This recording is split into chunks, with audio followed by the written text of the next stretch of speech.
You've heard of the Bird Box Challenge. Well, I have a new idea for a challenge.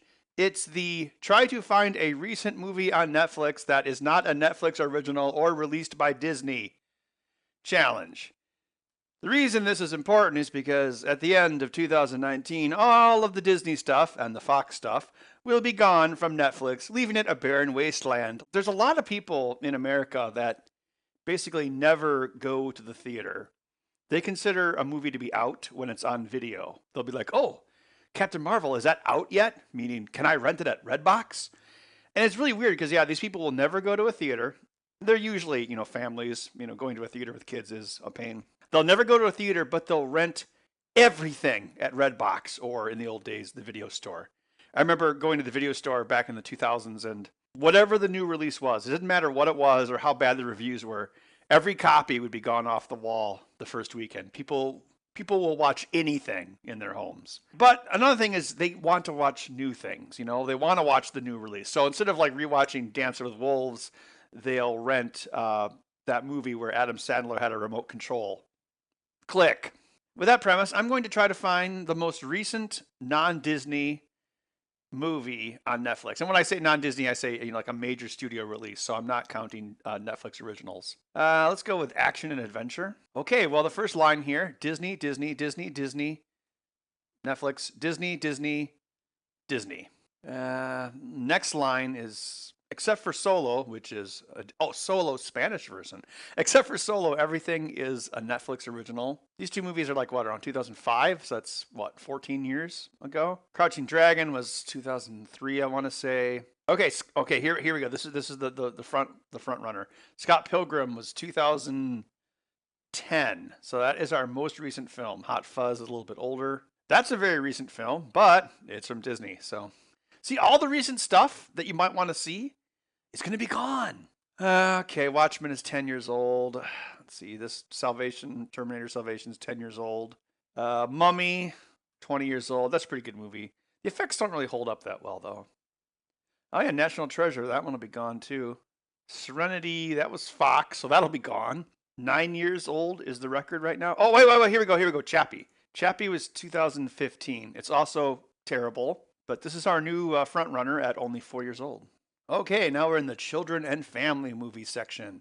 Disney, Disney, Disney, Disney, Disney, Disney, Disney, Disney. But you can watch Hotel Transylvania 3 Summer Vacation. Sony will probably be the last studio to introduce their own streaming service. Oh, who am I kidding? They'll probably get bought up by someone else. Peter Rabbit. This one, 2018. This is the most recent non-Disney movie I've found so far. Happy Feet. That's older than I thought it was. That's Warner Brothers. From the director of Mad Max comes Happy Feet. Okay, so Peter Rabbit is the new front runner. We're in the comedy section. This movie is probably like what, 5 years old? 2012. I'm just trying to think. What was that movie? Game Night. That's a recent comedy that was successful. Does not exist. Not much in the comedy section. Dramas. Once again, Christopher Robin. So is it a comedy? Is it a drama? Who knows? Oh, Pulp Fiction. This will be gone. Pulp Fiction. A Disney film. The Founder. Oh, that one's like 3 years old. Well, it's Michael Keaton, but I don't care about the founder of McDonald's, so I don't think I need to watch it. Although Michael Keaton is awesome. If you have to ask why Michael Keaton is awesome, then you just can't understand why he's awesome. The horror movie section. Now, I'd think you'd have a good shot here because Disney does not make horror movies. So do we have? We have Chappie and Peter Rabbit, which are both Sony films, are the two most recent movies. One of them is horrible, and the other one is a kid's movie that isn't going to really appeal to adults as much. Await further instructions? Oh, this is only a year old. I've never heard of it. Why would I click on it? Maybe there is something to it. Like I mentioned, people will rent anything off Redbox. And maybe it's the same thing with Netflix. Maybe someone's like, "Oh, The Ritual. I like VW Vans. I'm going to watch this." Like I would never watch this, but maybe some people would. A bunch of people I've never heard of. The trend I've noticed is Sony appears to have the most recent films. And if you think about it, they're also one of the smaller studios, so there's probably something to that. They're not throwing their weight around like Universal. Wasn't there some musical that was? Oh yeah, the Greatest Showman. Greatest Showman. Nope.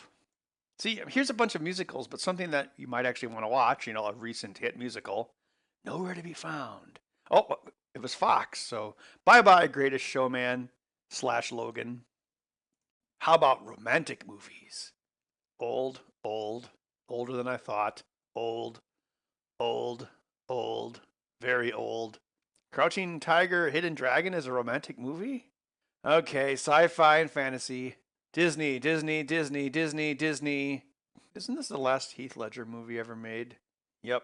Thrillers. Of course, Bird Box, the ultimate movie ever made, in which Sandra Bullock has duct tape behind her eyeballs. It's kind of gross. Oh, Hateful Eight, that's pretty good. That's what? Man, it's weird. Like I think time's like just slipping away from me because I didn't realize. I thought that movie's newer than that. It would seem the average is at least 10 years old for any movie. What else is left? I guess that's it. Did they even have stuff like Cake Boss on here anymore?